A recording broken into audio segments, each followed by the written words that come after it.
Donc là, le 1 Tera Hitachi, 3 pouces et demi parce que c'est celui du i7.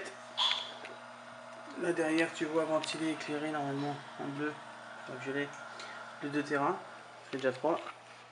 À l'intérieur du Mac Mini, tu vas regarder ici, tu vas voir le 1 Tera à l'intérieur que j'ai changé, donc il est là sur la photo. Là, tu as le 320 Go dont je te parlais par Facebook. Donc je l'ai mis dans un boîtier externe parce qu'en interne il plante avec une installation. Et voilà. Donc là, je te fais les screens. C'est parti. Donc là, tu vois le 1 Tera qui est interne au Mac Mini.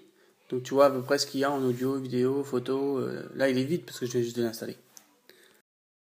Là, sur cette photo, tu vois les 3 disques durs branchés. Donc le 1 Tera qui est en interne, 2 pouces et demi SATA, en SATA 2 d'ailleurs. Je crois que c'est du 3 gigabits seconde.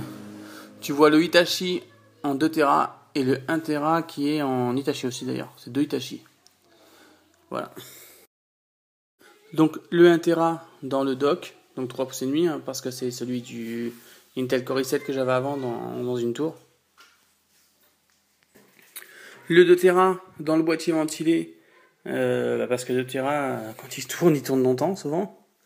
Donc boîtier ventilé avec interrupteur on-off comme sur le dock All-in-One. Et pour finir, en photo, le 320 Go que j'ai récupéré dans un Toshiba justement, qui est défectueux, hein, parce qu'en fait sous Windows il plante, mais il plante dès que tu vas dans un dossier.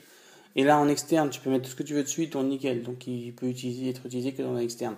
Le boîtier pareil, hein, je l'ai acheté au même endroit que le disque dur du Max Mini, donc à Electro-Dépôt, et j'ai dû payer ça une dizaine d'euros le boîtier. Mais le disque dur j'ai dû payer ça 79 € de mémoire. Voilà.